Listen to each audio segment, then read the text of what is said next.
علم کی وجہ سے.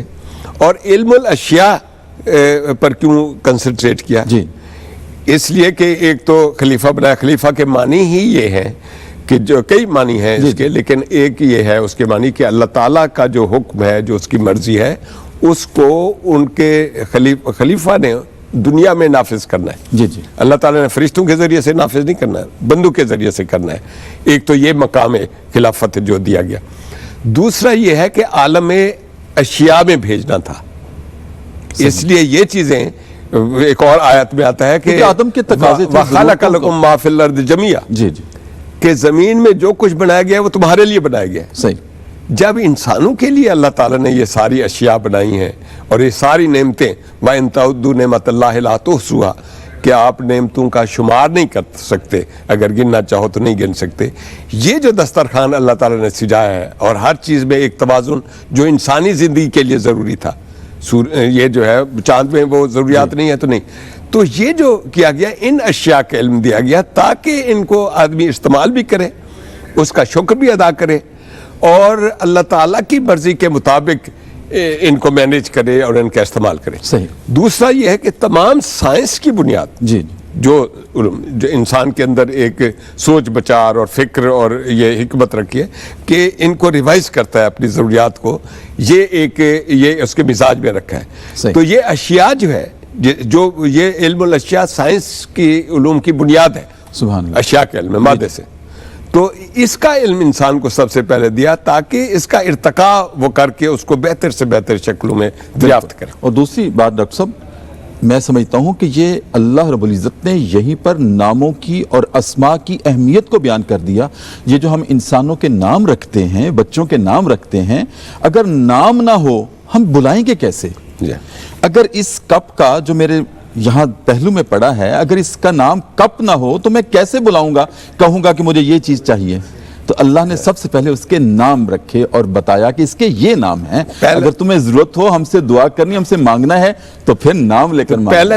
پہلی چیز انسان کی یہ ہوتی ہے کہ ہر چیز جو اس کو دریافت کرتا ہے، جو سامنے آتے نام رکھتا ہے. نام رکھتا ہے کیونکہ اس کا اس سے تعلق ہے. بالکل. جب تک نام نہیں رکھے گا تو پھر نام سے اس کی پہچان ہوتی ہوگا نا. پھر اس کے بعد اس کے تعلق کی کیا نوعیت ہے، پھر اس کی گہرائی میں انسان جاتا ہے. سبحان اللہ، بہت خوبصورت. ناظرین کرام، علم الاسماء پر گفتگو شروع ہوئی. پروگرام حکمت قرآن ARYQ TV لاہور اسٹوڈیوز سے لائیو نشریات ہیں ہماری. ایک چھوٹا سا وقفہ، اور وقفے میں ہم اپنے نبی کریم صلی اللہ علیہ وآلہ وسلم کی ذات اقدس پر کم از کم ایک مرتبہ درود کریم ضرور پڑھیں گے، اور چند لمحوں کے بعد دوبارہ آپ کی خدمت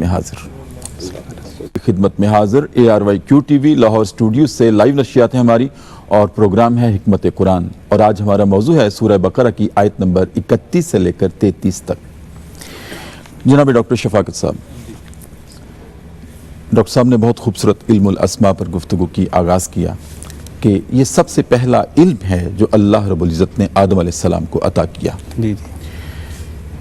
علم الاسماء، کیا سب سے پہلے آدم کو علم الاسماء کے زمرے میں چیزوں کے صرف نام سکھلائے گئے، بتلائے گئے، یا ان کے خاص بھی بتائے گئے کہ یہ چیز کا نام تو یہ ہے لیکن اس کا استعمال کریں گے تو اس کے خاص یہ ہوں گے، اس کے امپیکٹ اور ایفیکٹس یہ ہوں گے؟ کیا یہ بھی نیگیٹو اور پازیٹیو پہلو بھی بتائے گئے ساتھ، یا صرف نام بتا دیے؟ ایک بات. اور دوسری ساتھ ہی یہ بھی ارشاد فرما دیجئے کہ اللہ رب العزت نے آدم علیہ السلام کو نام بتائے، پھر ان چیزوں کو فرشتوں کے روبرو کیا، کہا کہ اگر تم اپنے دعوے میں سچے ہو تو بتاؤ ان کے نام. وہ نہیں بتا سکے، پھر آدم سے کہا، انہوں نے بتلا دیے. اس سارے فینومینا میں کیا حکمت تھی؟ سب سے پہلے ڈاکٹر صاحب میں آپ کا شکریہ ادا کرتا ہوں کہ آپ نے اس عظیم الشان پروگرام حکمت قرآن میں ہمیں دعوت دی. بہت شکریہ جناب. اور ہم یہاں آپ کے پاس آئے، سعادت. اور یہ قرآن مجید کی حکمتوں پر پروگرام ہے، بہت اہم اور اس وقت کی ضرورت ہے. الحمدللہ. جی، اب میں آپ کے سوال کی طرف آتا ہوں. پہلا سوال جو آپ نے کیا کہ علم الاسماء کی حدود و قیود کیا ہیں؟ جی جی. کیا یہ صرف چیزوں کے نام کا علم تھا، یا کہ ان کے خواص، ماہیات، حقیقت اور اس سے جتنی ریلیٹڈ چیزیں ہیں ان کا علم تھا؟ اس حوالے سے اگر ہم مفسرین کو دیکھیں جی جی تو انہوں نے قرآن مجید کی انہی آیات کے ضمن میں اس بات کو واضح الفاظ میں بیان کر دیا ہے. انہوں نے جو بیان فرمایا ہے اس کے مطابق کہ یہ حضرت آدم علیہ السلام کو چیزوں کے نام کے علاوہ ان کے خواص کا بھی علم عطا کر دیا گیا ہے. اچھا. امام قاضی ثناء اللہ پانی پتی اپنی تفسیر مظہری میں لکھتے ہیں کہ علم الاسماء سے مراد یہ ہے کہ اسماء الخلائق کہ مخلوقات کے تمام اسماء کا نام دے دیا. اسی بات کو امام بیضاوی اپنی تفسیر میں بیان کرتے ہیں کہ جو علم الاسماء کا علم ہے یہ ما کانا و ما یکون الی یوم القیامہ. اچھا. جتنی چیزیں پہلے تھیں اور جتنی قیامت تک آنے والی ہیں اللہ نے ان سب کا علم حضرت آدم علیہ السلام کو عطا کر دیا. اس کے بعد اگر ہم تفسیر الکشاف کو کھولیں جی. وہ ان اسماء کی افادیت دنیاوی دینی ہر قسم کی افادیت کے بارے میں بیان فرماتے ہیں. اچھا. کہ اللہ تعالیٰ نے حضرت آدم علیہ السلام کو تمام اجناس جو اللہ نے تخلیق کی ہیں ان کا علم دیا, وہ دکھا دیں, پھر ان کو بارے میں بتا دیا. پھر آگے بیان فرماتے ہیں وَعَلَّمَهُ أَحْوَالَهَا وَمَا يَتَعَلَّقُ بِهَا. اللہ تعالیٰ نے ان چیزوں کے جو احوال ہیں وہ سکھا دیے اور جو ان سے متعلق من المنافع الدنیویہ و دینیہ جو دینی اور دنیاوی منافع ہیں, منفعتیں ہیں, فوائد ہیں, وہ بھی سکھا دی. اچھا. یہ امام زمخشری نے اپنی تفسیر میں واضح الفاظ میں بیان کر دیا. یعنی حضرت آدم علیہ السلام کو اللہ تعالیٰ نے نہ صرف چیزوں کے ناموں کا علم دیا ان کے خواص, بلکہ ان کے خواص, احوال, مرکبات, ان کی حیات اور حقیقتوں بھی بتا دیں. سبحان اللہ. اور دنیا میں کوئی ایسی چیز نہیں ہے چاہے وہ ذات ہو یا صفت ہو جی جس کا نام نہ ہو. بالکل. میں نے عرض کیا کہ اس کے بغیر تو ہم اظہار نہیں کر سکتے. تو جب ہر چیز کا نام ہے, صفت کا بھی نام ہے, ذات کا بھی نام ہے, بالکل. تو اس رائے میں اگر ہم دیکھیں تو ہمیں علم ہوتا ہے کہ اللہ تعالیٰ نے آدم علیہ السلام کو کلی علم عطا فرما دیا تھا. اچھا. یہ بڑا یعنی اہم موضوع جس پر ہم گفتگو کر رہے ہیں, آپ نے اس بارے میں جو مقدمے میں بیان فرما دیا یہ بالکل اسی کی تفسیر ہے. صحیح. پھر دوسری طرف ہم آتے ہیں کہ حضرت آدم علیہ السلام کو اللہ تعالیٰ نے یہ جو نام عطا فرمائے اس کے اندر حکمت کیا تھی. جی جی. اس آیت سے پہلے جو آیت گزری اس میں فرشتوں نے اللہ سے استفسار کیا تھا کہ مولا کہ تو ایسے انسان کو تخلیق کر رہا ہے جو زمین پر فساد انگیزی کرے گا, خون ریزی کرے گا.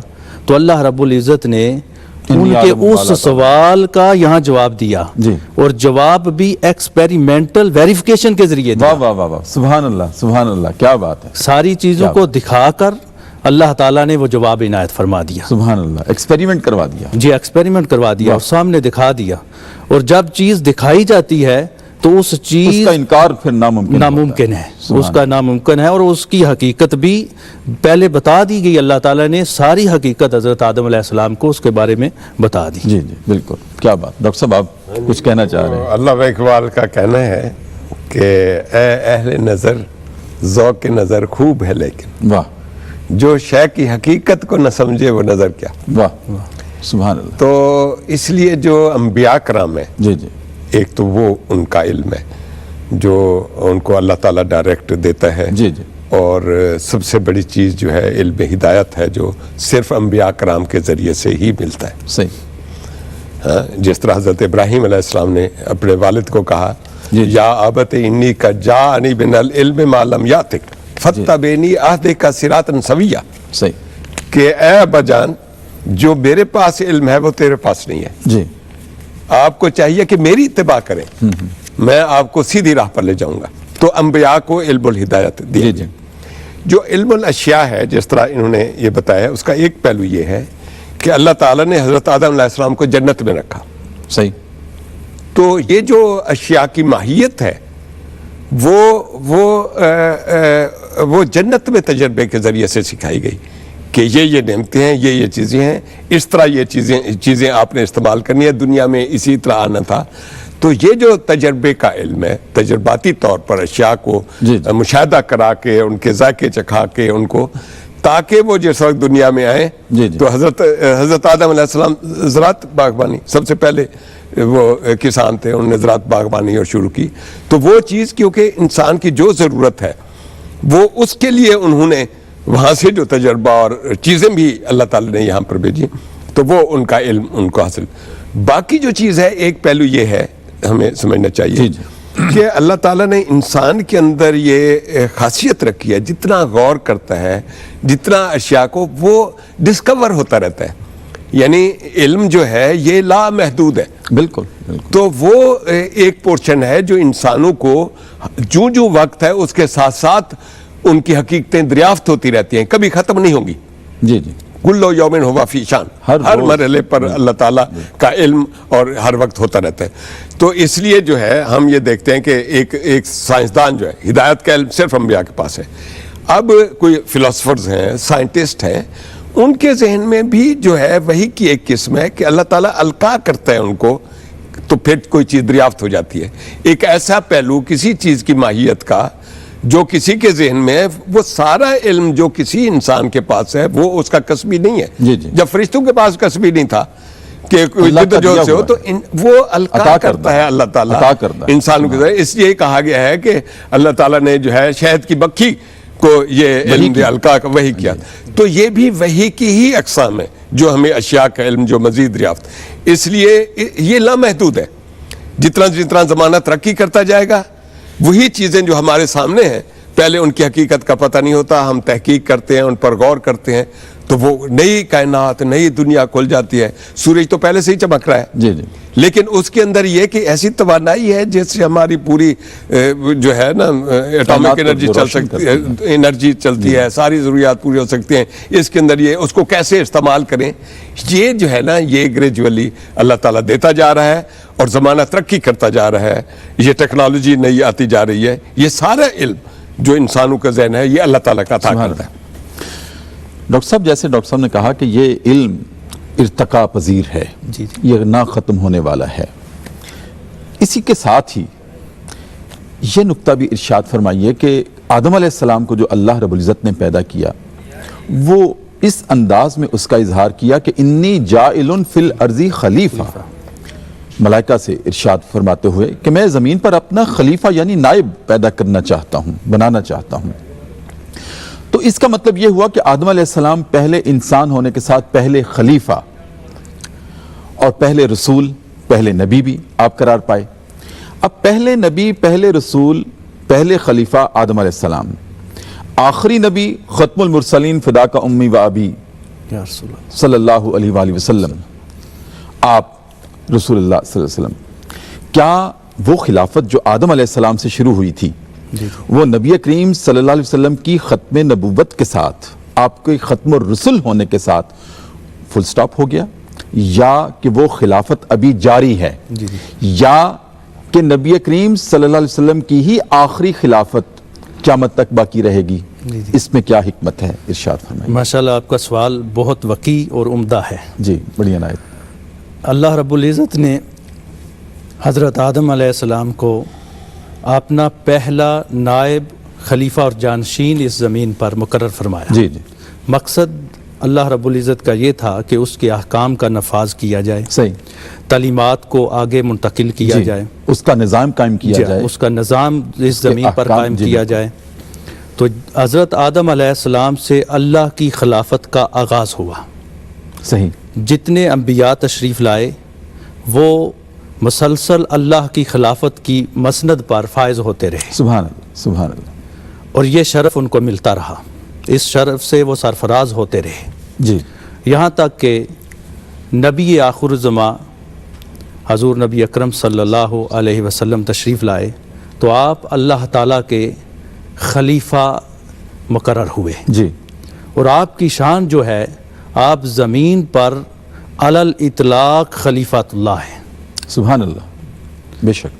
اب آخری نبی بھی ہیں اور آخری اللہ کے حقیقی خلیفہ بھی ہیں. واہ واہ واہ، سبحان اللہ، سبحان اللہ. اب آپ کے بعد جتنے لوگ آئیں گے، جی، اسلامی ریاستوں کے سربراہ جو آئیں گے وہ اللہ کے خلیفہ نہیں ہیں، واہ واہ واہ واہ، سبحان اللہ، کیا آپ نے وہ نقطہ بیان، آقا علیہ الصلوۃ والسلام کے خلیفہ ہیں۔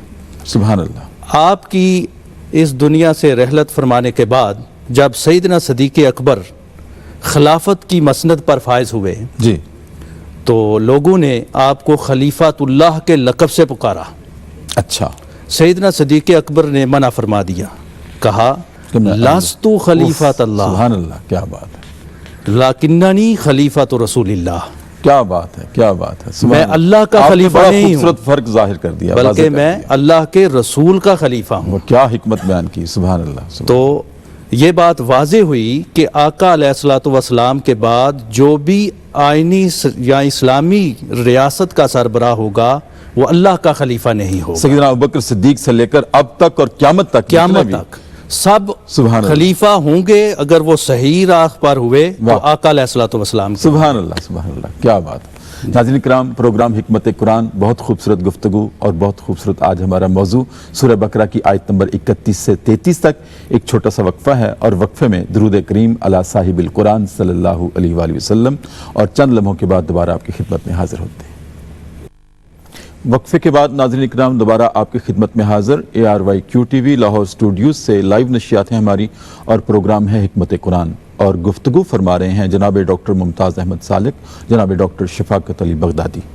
ڈاکٹر صاحب، ایک حکمت تو ڈاکٹر شفاقت صاحب نے ارشاد فرمائی خلافت کی کہ آدم علیہ السلام سے لے کر ختم المرسلین صلی اللہ علیہ وآلہ وسلم تک جتنے انبیاء اور رسول آئے وہ اللہ کے خلیفہ تھے، اور آپ کے بعد جتنے خلیفہ اسلامی ریاستوں کے ہوں گے وہ خلیفۃ الرسول تو ہو سکتے ہیں اگر وہ راہ راست پر رہیں، لیکن اللہ کے خلیفہ انبیاء، اور یہ سلسلہ ختم ہو گیا۔ ایک پہلو تو بہت خوبصورتی کے ساتھ ڈاکٹر صاحب نے واضح کیا، خلافت میں اور کیا حکمتیں پنہاں اللہ رب العزت نے رکھی ہیں، اس پہ بھی میں چاہتا ہوں ارشاد فرمائیں۔ خلافت کا لفظ جو قرآن مجید میں استعمال ہوا ہے جی، کئی معنوں میں استعمال ہوا ہے، صحیح، مختلف معنی میں استعمال ہوا ہے۔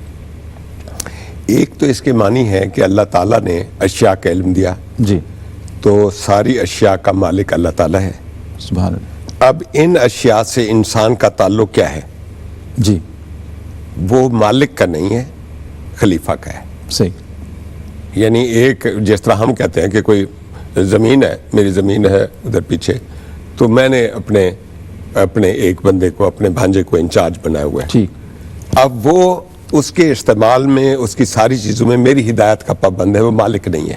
صحیح، واہ، تو اس لیے پہلا شعور جو انسان کو دیا گیا ہے وہ یہ ہے کہ یہ اشیاء جن کا علم سکھایا گیا ہے، کیا جن بات کے ہے، اوصاف، کیا بات، اس کے تم مالک نہیں ہو، اس کے مالک ہم ہیں، صحیح، اور تم نے اس کا تصرف اسی طرح کرنا ہے ان ہدایت کے مطابق جو اصل مالک کی ہے۔ جو ہماری طرف سے جاری ہوں گی، یہ سارے انسانیت کے لیے صحیح، یہ حکم ہے۔ اگر کوئی منمانی کرتا ہے تو وہ غاصب ہے، اسی کو فاسق کہتے ہیں، جی، جی، نافرمانی کر رہے جو ہیں، دائرے کہ سے نکل مالک کے دائرے سے ہٹ کر، یعنی جو حلال چیزیں ہیں ان کو حرام ٹھہرانا، حرام چیزوں کو حلال ٹھہرانا، اپنی مرضی کرنا، یہ حلال اور حرام کے ضابطے ان اشیاء سے ریلیٹڈ جو ہیں وہ دینا بھی اللہ تعالیٰ کا کام ہے، اور علم ہدایت کے ذریعے سے دیا۔ صحیح، دوسرا پہلو اس کا یہ ہے کہ انسان کو بحیثیت انسان خلیفہ بنایا، تو یہ بحیثیت انی جاعل فی الارض خلیفہ، یہ ساری مخلوقات کے بالمقابل یہ انسان کی عظمت کا جی، ایک اعتراف، اور اس کے لیے یہ وَلَقَدْ كَرَّمْنَا بَنِي آدَمَ جی، جی، وَحَمَلْنَاهُمْ فِي الْبَرِّ وَالْبَحْرِ، سبحان اللہ، تو یہ تکریم تھی جو انسان کو دی گئی باقی ساری مخلوقات کے مقابلے میں۔ ہاں، فرشتے سے بہتر ہے انسان بننا، جی، جی، مگر اس میں لگتی ہے محنت زیادہ۔ صحیح، وہ جو ہے فرشتے تسبیح کی انتہا کہ ان سے زیادہ کوئی اللہ تعالیٰ کی تسبیح کر نہیں سکتا، اس لیے ان کے ذہن میں یہ گمان آیا کہ ہم بھی شاید نئی مخلوق بھی شاید تسبیح کے لیے، یہاں پر کہا گیا کہ تسبیح تو آپ سے زیادہ، فرشتوں سے زیادہ نہیں، وہ اللہ تعالیٰ کے حکم کی پابندی کے لیے بنائے گئے ہیں۔ یہ دوسرا پہلو ہے۔ جی، جی، تیسرا پہلو یہ ہے کہ اب خلافت کا اعزاز تو سارے انسانوں کو، لیکن انسان مقام کو نہیں سمجھتا۔